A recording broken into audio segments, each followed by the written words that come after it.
Hey, beautiful souls. Welcome to the Breakthrough Lounge. Another night here with your host, Lonnie. I am your author, your transformational speaker and life coach, and I am also a dance educator. So shout out to Vox Wave Radio, who's super amazing. How you doing, Reggie Reg? And our phenomenal engineer, Mr. Ron himself. He's super amazing as well.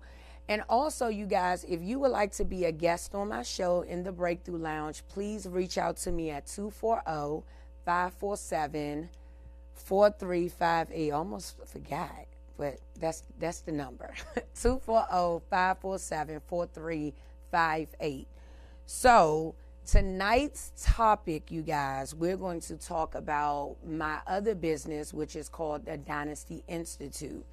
So today is going to be a little bit about the Dynasty Institute, about community support. Like, I want to wrap all of that into this this session tonight, because what I have been seeing on social media, everything is kind of like, it kind of brought my topic up to say, you know what, I want to talk about my other business, the support, and then I want to go into what we currently has going on right now in the news with the young man who just passed away.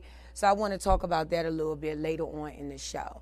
So tonight, you guys, as you know, I am a dance educator. I'm a certified acrobatic arts instructor, and I am a contortion flexibility coach. So some of you guys probably like, what? What is she talking about? What is an acrobatics? What is a contortion? We do that? Yeah, we do that. So what acrobatics is, you guys, it is a form of tumbling that dancers typically do. So if you see gymnasts, that's a sport. They're typically in gymnastics, but a dancer, when you see them flipping, they're not on a spring floor. They're on a hardwood floor, so they have to be trained differently. So that is considered acrobatics. So I've been teaching acrobatics probably about 15 years. So I remember starting and in DC, where I rented out this small place and I started. I remember my first group of kids, I had 20 kids in that class, and I remember I didn't even have real thick mats. I had yoga mats. I was just starting out. It was just like, oh my God, I was fascinated with stunts and tumbling. I was teaching tumbling with my mentor, Coach Wally, over at the Maryland Sports Complex, who trained me in tumbling, and he allowed me to shadow him and everything. So that's kind of where it started from. So now I'm in this thing, this acrobatics world, and now all the kids want to flip, right? Everybody come to Miss Lonnie and was like, teach my baby how to flip, right? But people don't realize that there is a process to this. You do not just come in class and learn the art of acrobatics. Not only am I teaching your child how to do these things, but I have to teach them the progressions, the safety measures, the vocabulary. And that's what a lot of people miss when I show videos and stuff. They just look at, hey, look at that skill, look at that cartwheel, look at that girl that was on her head doing that balance. I want my daughter to learn that. But it takes time. Some of these kids been with me for a long time. So one of the things I want parents to understand is you cannot skip the process. You got it? Like, we live in this microwavable world where we see things on social media and you instantly say, I want that. But you don't know what it took to get that. So leading me going into, as y'all know, most people who follow me on social media seen that I posted my recent photo shoot with a few of my dance girls, but also my daughter. So I got a lot of feedback like, oh my gosh, she's so talented. Oh, she's good. I can't wait for my daughter to train with you. And I'm like, my daughter's been dancing since she was 2, you guys, like 2. So you're looking at that outcome or the results, but what about the in-between? You missed all of that. You missed the late nights. You missed the extra privates of ballet that I paid somebody else to do. It wasn't just me. It was other people who poured into my daughter's life too. And some of you guys are just not willing to sacrifice to get that result. So we want, but we not willing to do that work. So tonight I want to go into, on my website, I want you to go to thedynastyinstitute.com, download your free copy of your ultimate dance checklist for dance parents. Because so many parents I get in my inbox trying to find a dance program, but they don't really know what they're looking for. They see it on TV. They're like, my daughter like that. I'm trying to find her a program. I'm like, okay, what kind of a program? And when I start asking them questions, they don't really know. The lack of research is going to cause you to waste a lot of time and a lot of money. So go to my website and you're going to go to thedynastyinstitute.com, you guys. So basically what this checklist is going to be about, it's going to tell you about the questions you should ask a teacher, about the teachers, like are they qualified, how long they've been teaching for, just a little bit of background. And don't feel like you cannot ask these questions. Don't, if you go to somebody's program and then you start asking questions and they're like, well, why are you asking me these questions? That's a red flag. Get out of there. You don't need to, if they can't answer your questions, that's a problem. Students, what is the student environment like? Is it bullying taking place here? Is the culture of the students friendly? You want to know these things. The training, is the training what you want? Is it, maybe you're trying to put your daughter in a dance program, maybe just to build self-esteem. You notice, she needs something to be more social. Or is it your daughter trying to go to the next level and maybe a Juilliard dancer or, kind of that thing. So you really need to know what caliber of training that place holds so you know if that's going to be conducive for your child. Also, the environment. Is the environment laid back? Is it chill? Is it structured? You need to know all of that, because you don't want to feel like you're paying your money to a place and then you walk in, it's like it's a playground. Or is it too structured and you're like, oh, I don't think this is a fit for my child in the way they learn. So I really want, parents to really understand you have to research. And then I'll get people, and this is a big thing that I'm about to talk about. You'll get a lot of parents that will call me and say, I'm looking for like the best of the best.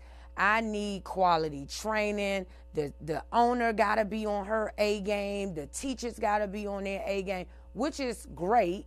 I like that you have that drive. But then I want you to ask yourself this question. Are you on your A game?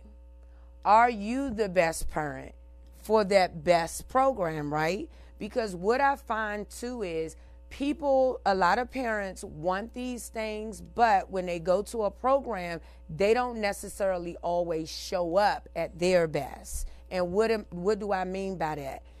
Your child need to be on time, but you always late. So that's not being your best on your end. Or you miss a lot of emails you don't read, or you make a lot of excuses. And I actually talked about this topic on a recent live that I did from my Instagram, because I'll see people that say, you have a part-time job, right? You signed up for this dance schedule and you get off at 6 o'clock, but your daughter's dance class starts at 6:30. So you got to go home. You got to get from work, go home, and get your daughter to her dance program. But every time you get her there, you're always late. So then when it becomes an issue, we'll try to back it up. The parent will try to back it up and say, well, I got to do this and I got to do this and I got to leave from here. Y'all should understand. And it's like, ho, ho, ho. Why should they understand? You knowingly knew your schedule. So why did you make your responsibility now become somebody else's responsibility? That is something you know. And that's one of the things that I see amongst our Black community, where we want everybody to understand. And I think it's not fair. And then what happens is when that Black business say that they're not going to put up with it, the first thing we holler is, oh, I could take my daughter somewhere else, and this is why I don't do Black businesses, and that's why you should understand. You know what it's like. And it's like, why are we going to organizations with that mentality? If I already know as a parent that I cannot get off to a certain time, only thing I can do is have that discussion with that owner and say, hey, I noticed her tap class is at this time, but unfortunately on Wednesdays I get off at this time. Is it okay if she still participate? They can either say yes or no. If the answer is no, you cannot be upset. That is a rule, because guess what? You will go somewhere else to another race, let's be real, and you would abide by those rules. So you got to make sure that you are showing up at your best and not coming with the mentality of, I need a hookup because you look like me. That's not the mentality. So we really have to support the whole village. And I always talk about the village, especially with the dance program. In order for the village to work, everybody has to do their part. But if you're coming as a customer and saying, hey, yeah, I signed up. Oh, well, I'm going to do whatever I want to do. At least my daughter into something. Guess what? That's not going to run over too well. In order for that business, remember, they're small business. So in order for that small business to grow, everybody has to do their part. But when you're not doing your part, how do that business grow? It doesn't. So then that business end up having to close. And then we look up and I'm hearing a lot of conversations like, well, Miss Lonnie, it's no good programs out here no more. And I'm like, so you say. Guess what? When you're not supporting that community, who is pouring into your child, they have no choice but to what? Close. And people don't realize so many people have fought for us to even be able to have our own building. Like in Alvin Ailey, a dance theater Harlem. When you look at Misty Copeland, right, who was the first black ballerina of ABT. So when you seeing these things, it's like people, somebody paid the way. So parents, we have to do a better job at making sure that we research and value where our children go, because that's the place you picked. If you felt like that wasn't the right place, you put them somewhere else, right? So you have to make sure that you do your part. So I know for me, I like to go above and beyond for my kids. Like, I'm a person, I think outside of this DMV area, because I want these kids to go New York, LA, all of that. But it takes a different mindset to get them there. I can't think DMV mindset. So if you know that you want your kids to go to these places, research what does it take for your child to become an Alvin Ailey dancer. Research what does it take for your child to be a Debbie Allen dancer. The same way, if your daughter came or your son came home and said, I want to be a doctor, you would make them research. What does it take to be a doctor? What type of grades? Same thing, right? So you have to play your part so our community can grow, you guys. So I hope that you really understand the whole breakdown in the village of what it's going to take for you to be a part of this village and do what you're supposed to do. That's the only way your child is going to be able to grow in this dance field. I want to see more of African American girls getting in ballet, getting these scholarships, but they won't be able to go, parents, if you're not showing up at your best.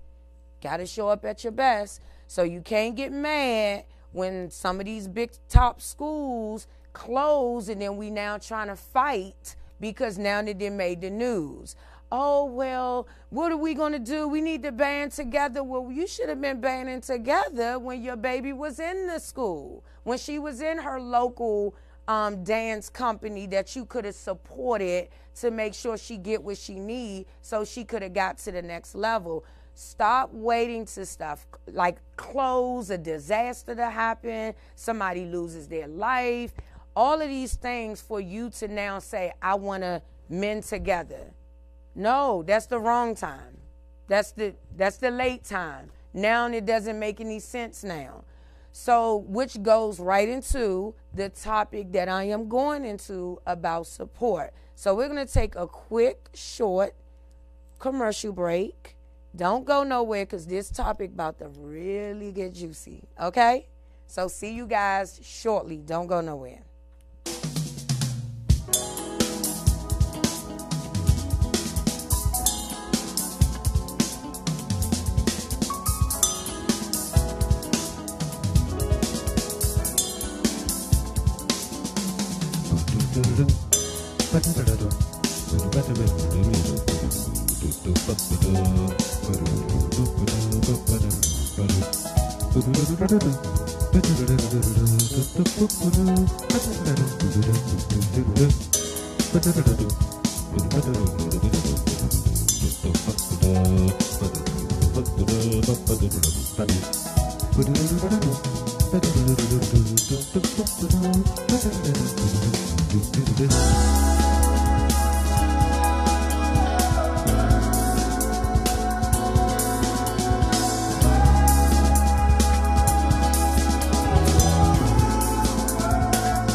So welcome back to the Breakthrough Lounge with your host. I'm sorry, you guys. With your host, Lonnie. I am your speaker, transformational coach, and speaker. And right now, I have my special guest. She's amazing, Mignon Brown. Yes, and we about to give it to you real live and uncut. We got some juice, some tea, all of that. And we just want to, like right now, it's a topic that needs to be had. Absolutely. And we, what we seeing, hey, you guys, what we're seeing in the media, the young man who just lost his life, rest easy, King. I mean, you did some amazing stuff in the community, even though I didn't personally know you. I didn't know of your music, but I researched and I was like, wow, he was doing some amazing stuff. He was really about the community. He was, trying to buy property so, we can help us, Absolutely. So it was good. Did you personally, have you heard of the rapper before? Unfortunately, no. I was just like you when I heard about it, I started seeing the pictures, and I remember seeing the pictures of him and Lauren London. And so I was like, oh my goodness, that was him. So of course to go and research and see what he's all about. And I'm like you, when I heard about all the things that he was doing for the community, like, real estate and buying back the block and doing all these things. And he was just one of those young men who we would consider woke, right? Yeah. Really know about what's going on with the world, Yes, he was. And trying to educate our people on the realness of what it means to be black in America. Absolutely. He was amazing. So it's just unfortunate he lost his life, but also, going right into our topic, like to see the support, right? That it happens when a person passes away. Right. Why do we wait until tragedy happens to now play all the music and, say what a beautiful life somebody had? And it's like, okay, why do we do that as a community? Absolutely. I said the same thing. When I was seeing all and don't get me wrong, because definitely, rest in peace to that young brother. He was doing awesome things. But it's just amazing that people that's outside of his friends and his network, that everyday stranger that you see on these social platforms, giving all of this support to a person that died. And so I was like, it's so amazing to me that in our community that we have to literally die for people to support what we're doing. Absolutely. And so when I was looking at that, I just started talking, and I was talking to God. And I asked God, and God said to me, it's because they just want to be a part of something. It's like, that person died. Oh, yeah, that's my cousin. That's my sister. We went to school. We did this. But yet when that person out here hustling, when that person out here trying to make a name for themselves so they won't have to go back and live in poverty of what they grew up in, you don't hear nobody clapping. You don't hear nobody liking. You don't see nobody sending no money. But if you die, they come out in droves. They got the whole T-shirt. They got the banner and everything. Oh, yeah. And you're like, well, where are you? So it makes me think, it's like, when are we going to become a people that are more proactive instead of reactive? Yeah. We have to, because it's just so unfortunate. I'm just still sitting here thinking about not just him, just other people in our community, that live in our community, that again, who fought, who did certain things in the community, and it's like, you guys, it didn't hurt you to share something that they were doing. Like, why does it it hurts you just to see somebody event on social media, even if you can't attend it. Share it. You don't know what will happen. Absolutely. Stop waiting until they get put on to now want to get on. Right. Like, no, share it when they're right in your neighborhood. Don't wait till they become a celebrity. And then all of a sudden you want to pull out your old pictures from high school. Right. All right? And then want to be in a picture. Oh, yeah, I knew them. We was in ninth grade. We used to eat at third lunch. Why you want to do that? Yeah. And then all of a sudden, you seen all the stuff they was out here doing. You never went to nothing. But then they'll tell you that you're changing, that you switched up. Oh, yeah. I get that all the time. Yeah, that's what they'll say. You changed, you switched up on me. Yeah, you act like you don't know nobody now. You didn't got too big. No, it's not that I don't know nobody now. It's just that I only deal with the people that support me. I want to focus on those people. And the people that's assigned to your season at that time. Absolutely. People don't realize that too.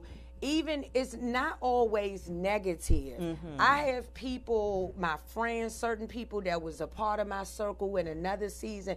We didn't end on bad notes, or they just had to transition to where they was going. I knew a friend, she moved to LA.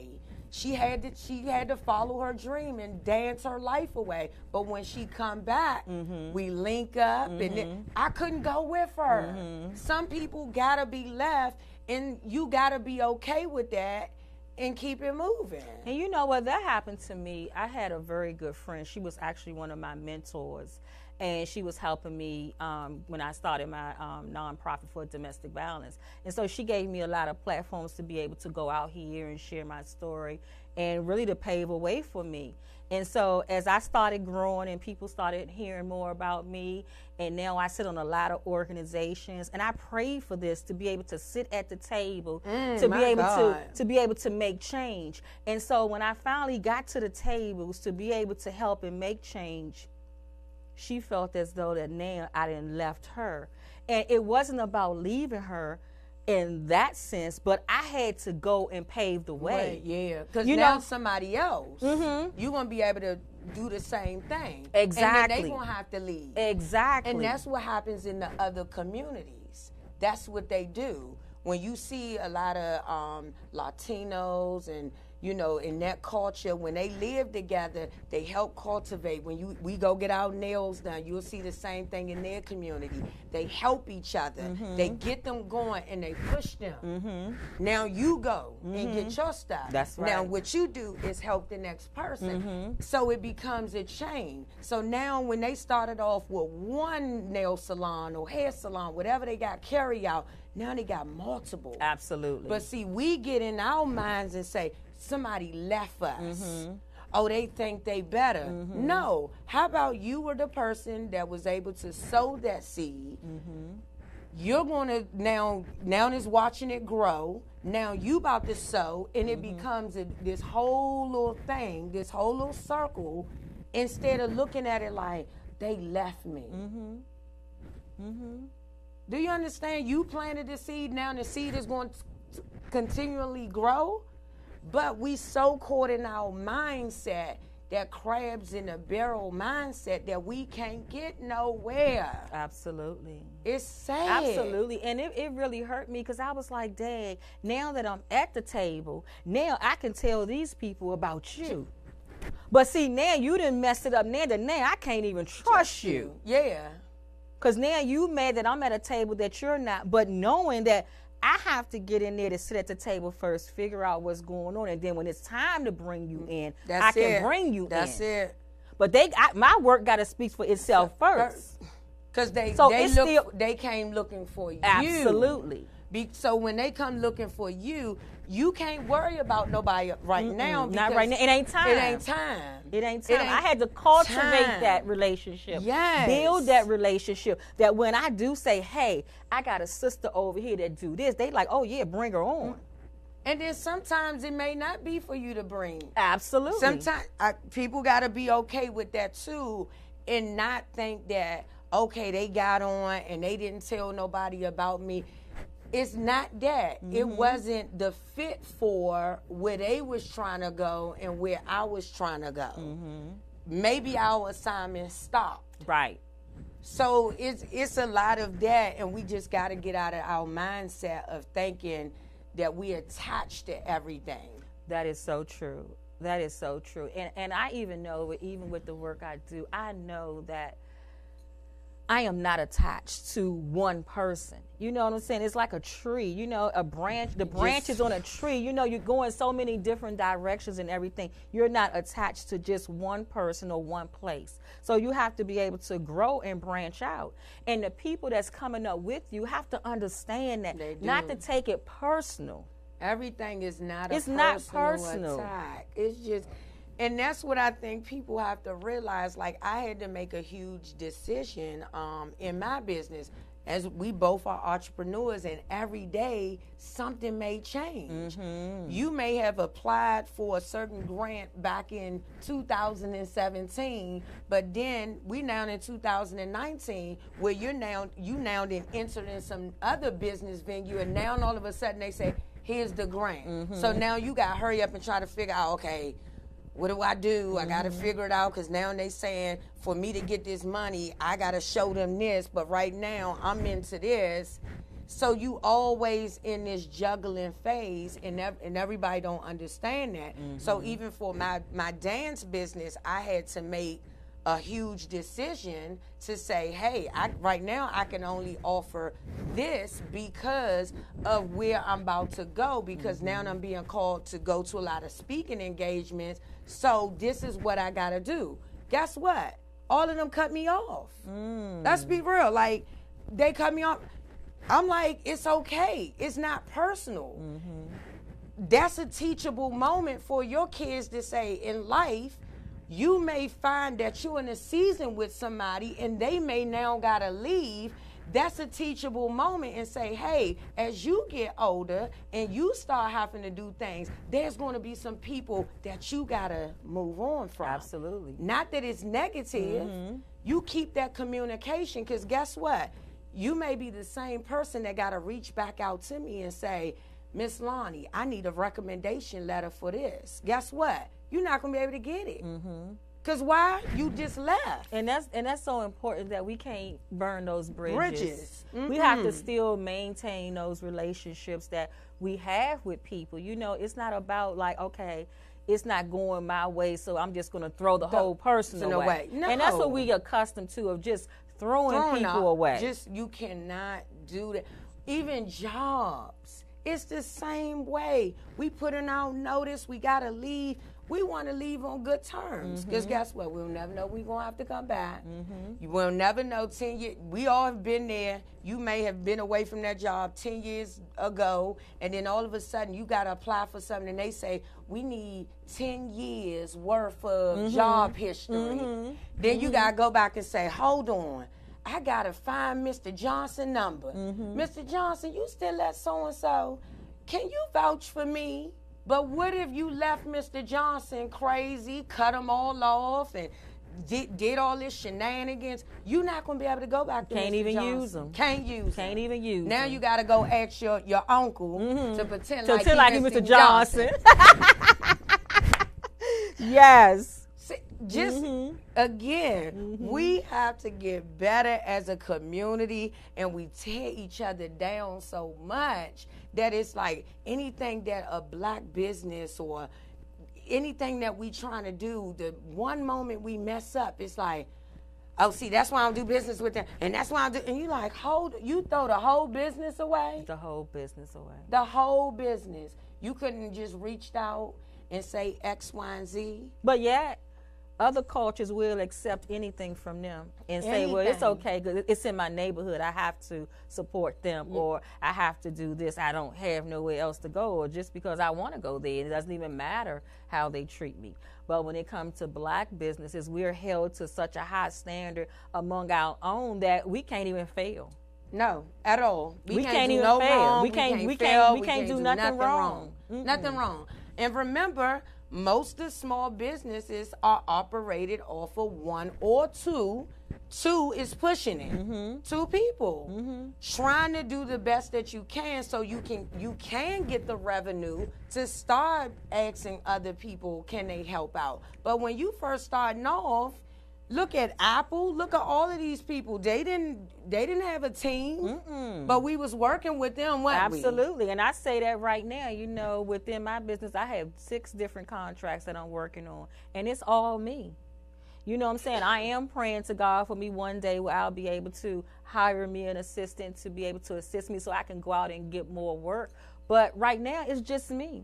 I'm handling everything, my schedule, my travel, marketing, going out getting other businesses, and and just trying to sell myself, and it's hard. So when you got people that got you in this bubble where you can't move 2 steps to the left without being afraid that you might step on someone, you know what I'm saying, then your whole business, and they so quick to tarnish your name. It is. They so quick to just tarnish your name. It's just so crazy. And and it's not even to make excuses for any of our black businesses. Yes, we do have some people that take money. That's in every culture. Exactly. That's not a black thing. You know what I mean? That's in we don't every have no culture. Monopoly on that. No, that's in everything. But as customers, you guys got to know how to respect people's business as well. And I, talked about that in my dance program where you want the best instruction for your child, but you're not being your best parent right now. Absolutely. You not coming. If you have that black business that do hair or salon, you always late as a customer. But if the stylist is late, you go on social media and say, see, this is what I'm talking about. I'm outside her door and she ain't on time. And it's like, okay, did you also express to your audience that you as a customer is always late, like how you show up in the world? So again, people don't put those things, but be quick to tell you the other side. That's why I always say it's 2 sides. And then the truth. And then the truth.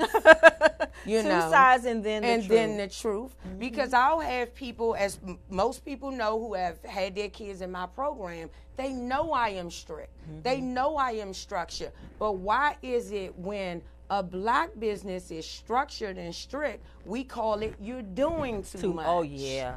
What is that about? Famous for doing too much. When you have rules in your business as a African American business, it's called you doing too much. Oh, she doing too much. I was just only a little, just 10 minutes late. That's still Why late. is that doing too much? But yet, again, if we go over to another culture and they don't honor that, oh, when I'm leaving, okay, I just rebooked my appointment, whatever date you got. We settle with that. But we cause a whole chaos and act of fool in a black establishment when we don't allow people to get their way. And I don't get it. Yeah. It's so embarrassing. Nobody goes into the curry out and half of y'all eat there every week. Same curry out, been in the community for years, and they done went up on their price. You still get your fried rice, your wings, your General Tso's lunch special. You still get it without no problem. No problem. The floor is dirty. Ain't been mopped in a week. You don't say, well, why y'all ain't clean up in here? The floor's been like that for years. Ain't look like it had a mop to it in years. But you eat there. But a black restaurant open up, the first time you go in there, oh, it's small in here. Where's the air? Girl, I went in that bathroom. At least they had a bathroom. The curry outs ain't got no bathroom, but you go there every week. You can't ask mama son, hey, can I use your bathroom? No, there's no public bathroom. There's no public bathroom. So we got to do better as a community. We can't keep showing up when it's disasters and people pass away and it's tragedy in our community and everybody want to post and that's men together. Let's march. Where was the march before this? Yeah, we can't keep marching. Yeah, where was the march? Yeah, we can't keep marching. Do your part before. Stop waiting until disasters happen, then want to show up and rally and say this is what we need to do, especially with our children. Yeah, and it's like we're waiting on some type of superhero to come along. There's nobody coming along to save us but us. But us. We have to do the work. We're the Batman. Yeah. We're the Superman. We all of these things, but we gotta stop being lazy. Stop being lazy and talking a good game, because it's easy to talk behind social media. Yes. Girl, let me know if you need me. Oh yeah. Well, I do. And this is the day. Oh, today. Oh, not today, girl. Not today. Not today. Just like I post every time I go out into the community. I have partnered with DC Office of Neighborhood Safety and Engagement with one of my community partners, Wayne Cunningham, and also Vox and My Heart is in His Hand Ministry. So we go out once a month and we pop up in neighborhoods, impoverished, strickland neighborhoods, and we just feed them, And we have been, he's been doing it longer. I just started doing it in January. And so we just pop up, set up, go out there on the street corners with the grill or bring food, and we just feed them. And, it's so amazing, too, when we go out there, because the people, they be so grateful. It's like we just don't understand how many people are hungry, how many people and children go to bed at night with nothing to eat. And so with us being out there, we are assuring them that, it is some good people out here. Oh, it is. We do care. And whatever it takes for us to make sure that you're eating today, we're going to provide that. And then it opens up that community where they don't have to be a community with their guards up. They can let it down. They don't have to be afraid of somebody coming into their community that they don't know. Right. No, it's okay. It's okay. They coming to help and things like that. And so we always put out on Facebook, to just donate support. We ask people, say, just $5 would help. It's just something $5. So simple, you guys. And sometimes we're not willing to turn down our plate for somebody else to have a plate. Think about this. If you literally turn down one lunch for the week and say, a lot of us go without lunch sometimes. We're like, okay, I ain't hungry. Donate. I did it last week. So many people were saying the Cash App thing, hey, send $1, send $5. It adds up. It sure do. It really adds up. But if you the person that's always on the back looking through the, on your phone and social media, and you're never doing anything, but then you're the first person that pop on with a status when a disaster has happened, and it's all of a sudden, we got to do something. Well, where were you at?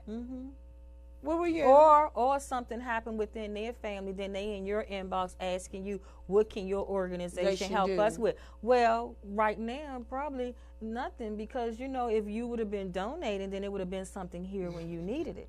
Yeah, that part. That part. But they know that you're going to go and get what they need. They know that. And that's what I think that's the sad part. Even some of the people who have benefited from different programs and have got on their feet, they get on their feet and they walk away and they never give back to help another person coming after them. You have to help. And I always tell people, once people be a blessing to you, you got to be a blessing to somebody else. You have to. We all have been there. I think, just like even for my daughter, when people see my daughter picture and they see all this glitz and glamour, I'm like, that was a lot of work. There was a lot of blessings, too, that was poured. I was a part of a program where when I was homeless and I lost everything and I was in a transitional, that program, Hope in a Home, helped send Taylor to LA for Debbie Allen. I didn't have all the money, right? But how I showed gratitude was, hey, when I got on my feet,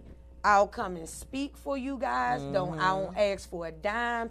I made sure I gave them a big portrait of her with all my dances. So when you walk into their building now, that's what you see. And a lot of y'all have your kids with people donating different things. Y'all won't even send the companies a thank you card. Y'all, we got to do better with that. Your kids are a part of things, have been able to benefit off of things. Send a thank you card. You can get that from Dollar Tree.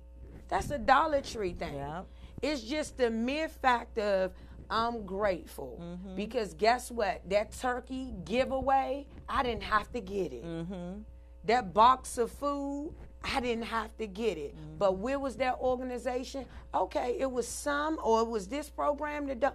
Oh, let me sit down and write them just saying thank you. It's little things that we just gotta be mindful to say. Nobody should have to force you. No program should say. The program I was in used to have to force them to say, please write. They would go get the cards and say, I was getting ready to say that because it's so important for organizations to have those testimonials. When they go and they try to get more funding and stuff for the work they're doing, the people that give them money needs those testimonials of what they're doing in their program and who have they served, their numbers. It's a numbers game. Yeah, that's how you get more money. Yeah, it's a numbers game. I want to be able to come back, but I can't come back if we got to keep asking them, hey, can y'all get it? So literally that program used to go out and buy all the thank you cards, and then when we have our next meeting, they used to get everybody to sign because when they left it in everybody else's hand, they wouldn't do it. They wouldn't do it. But we would get toys for days. We would get and all what of this happens stuff. is that when you don't do those things and they go back and give money, they like, well, how many people? Well, we gave you $2,000 for this year, but since you only served 3 people, this year you get $500. They cut the money. They cut the money. And so all the people that we were serving, we can't serve y'all now all because of the numbers. We didn't get the numbers. You didn't do what you're supposed to do. You didn't write the testimony. You didn't get us the things that we needed. So now they done took the money. Yeah. And that's how we losing a lot of funding. So when people say, well, all of these activities cost now, and I got to do this, and it's programs out here, you guys, that still offer scholarships. Yeah. But even with that, you guys, even with free, sometimes it requires something from you. Yes.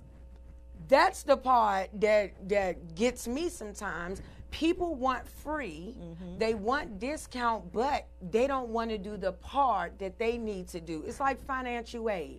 You want aid, but you don't want to fill out the FAFSA packet in a certain amount of time. You can't do that. If a scholarship says, if I give this child this basketball, this dance, this cheerleading scholarship, your child will have to make it to every class. She has to do this. They can't be late. Why would you get mad if you keep being late and then they take the scholarship away? Now it's, oh, they being mean. No. If I'm going to give you something for free, you're going to respect because so many other people are paying for this. So free does not just mean free. You do nothing. This is not a babysitting thing. No, you have to show up. Because when my daughter was on scholarship, guess what? I had to make sure I participated at every recital. It wasn't optional. It was mandatory. Because guess what? Next year, you might want her to have another one. So now when they go to do the review of how you treated that scholarship prior, it's going to dictate to them whether they should give you another Absolutely. one. So be careful. Absolutely. They measure everything. Give you things, that's right. How did you treat it? Because you're going to need it again. And if that track record shows your child was always late, when you came in, you was always disrespectful. You showed your tail. Your child was disobedient. Don't expect another scholarship. Absolutely. Absolutely. Not going to get it. You blew your blessing. God sent you a blessing and you blew it. Because there's so many more people out here that would appreciate that. That will work hard and understand what it takes and what has been given to them and be appreciative of it. And it's like, now you're in the way. You're in the way. Now you're in the way. And again, it loses it for the program because that program, that money came from somewhere. That's right. Right? So again, they got to show data. Yep. Data don't lie. Sure so don't. If I got to show data in my forms to say this kid that we gave a scholarship to, they came to class, this is what they was able to move up a level, it has to show data. If it's not showing data, government funding and all these places say, hey, you I don't guess need it. You don't need it. You don't need it. So then we look up and say, see, it ain't nothing in our community. You know, they charging us for everything. We ain't got nothing. It ain't nothing for our kids. You know why? That's why. And then they go look at the other communities and they say they got this and this and that over there. That's because they're using it. Just like the parks in the community. You'll go into the parks in a impoverished neighborhood. Won't nobody be there, right? But then you'll go to another affluent neighborhood, everybody out there. Because they know how to use the things that's given to them. To make sure they get more. That's how they get more. And they know how to take care of it. Yes. They're not out there just throwing stuff all around and putting bottles. They take care of their community. And that's what people have to understand. In order for our businesses in our community to stay, you guys, we have to take care of it. You know, you think about even back in the day, your neighborhood corner store. You took care of it as well. Because, you know, like, this is my corner store. This in the neighborhood. It needs to be here when I want to go get me some now laters or something, right? My little Boston baked beans. I need it to be here. What happens when it leaves? And then we look up and it's like, oh my God, where's this? What happened? It was no more money. Then you start complaining about they went up on their prices. They had to. Cost of living, everything around us went up. Absolutely. Or then you got people that's going in there stealing and robbing. You know, the consumer going to always take the hit when you're going into an establishment of taking things. I mean, again, it's all about the numbers. It's all about the numbers. So, you guys, we have to do better as a community in order for our community to win, like for us to carry on the legacy of this young man, where that's what he was doing. He was about the community. So we can post all day long of what he was doing. What are you doing? In your community. In your community. Again, he was starting something because, hey, he seen that there was a need in our community to go and buy up things so we can have ownership. But it doesn't make any sense now that he's gone. What are you going to do, just post? Absolutely. Or are you going to look at his legacy and say, you know what? He was buying and he was smart. He was giving us some wisdom. How about I take his wisdom instead of me going and investing in things that don't make any sense? How about I start buying up property? Absolutely. Let me go buy that abandoned building in my old neighborhood. Let me go and do something, you know, and take care of a park or playground, you know, refurbish it so the kids can have somewhere to go. You know, learn from him, do those types of things, but it starts in your own community.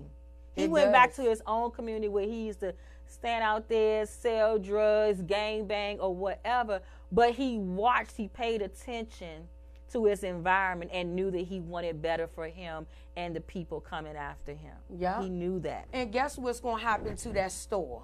It's going to stay there because now the people in that community, they know what it was about. They knew what it stood for. They knew everything behind it. So it's solid right now.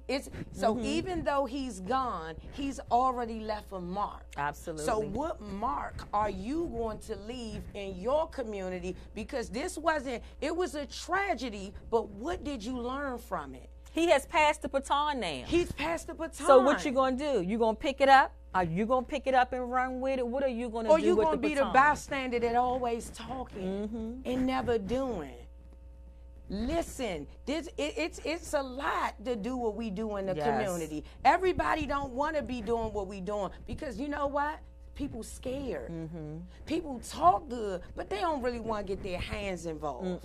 They scared for real. So my whole thing is other parts you can play in it. Donate. If you ain't a private investor. Yeah. It's so many private investors out here. So a whole many. Lot. under the table, like, you know what? I invest in it. I'm the silent owner. Do what you need to do. Yeah. But are you just going to look at this and say, hey, I'm going to keep saying, rest in peace, King.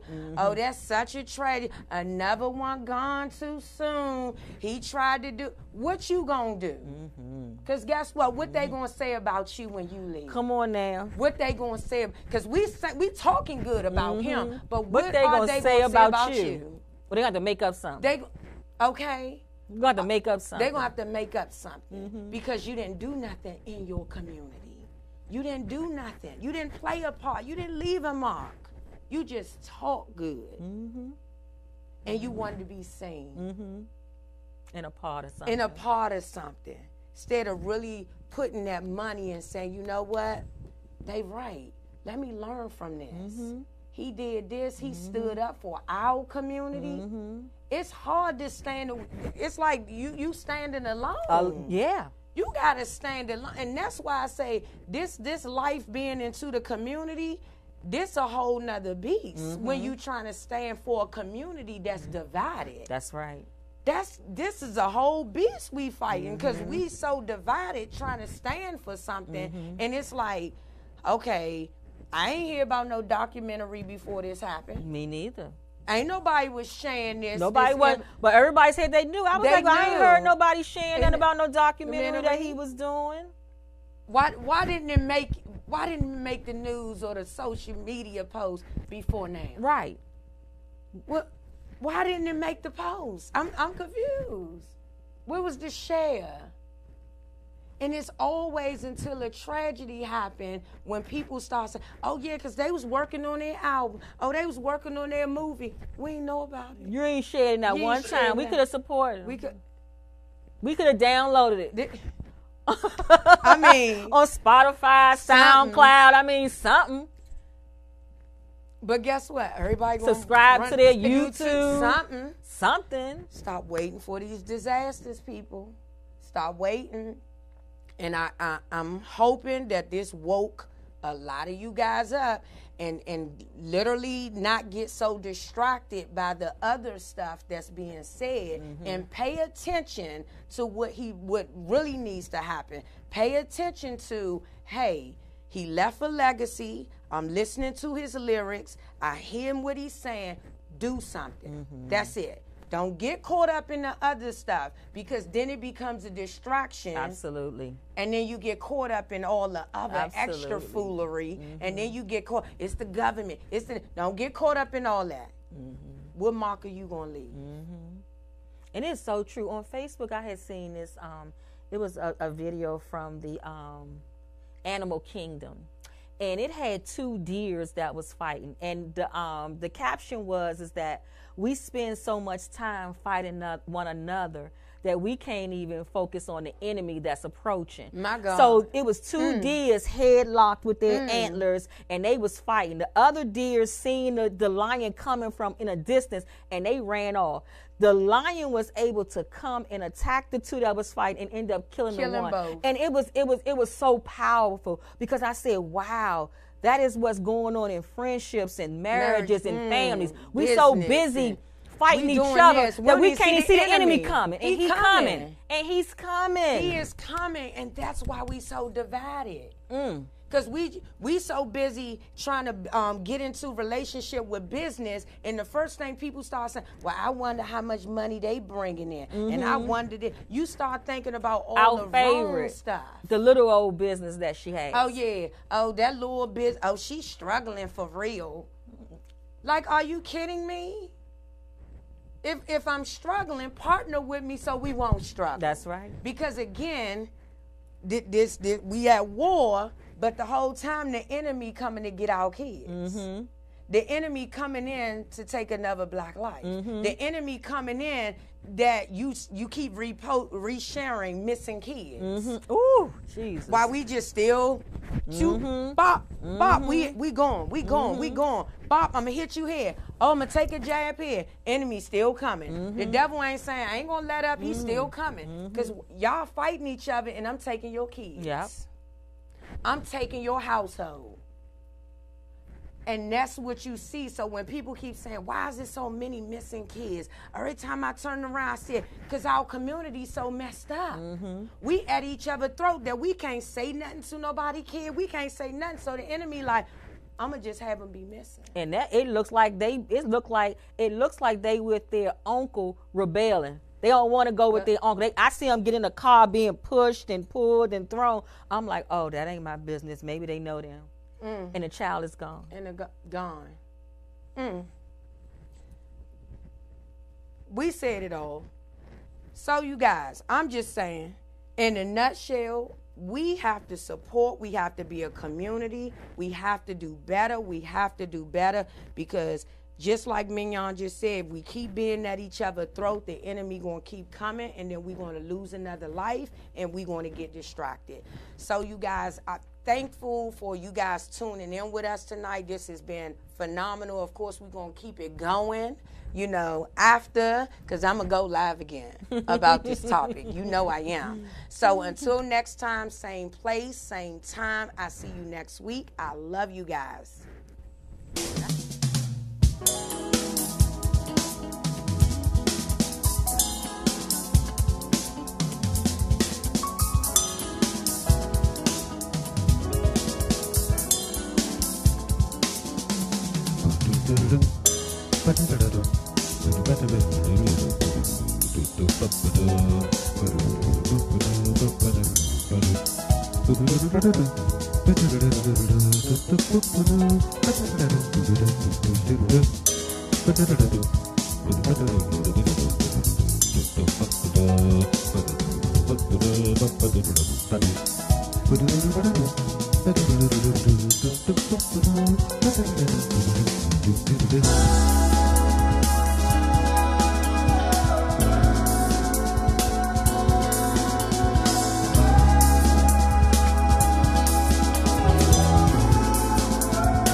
Better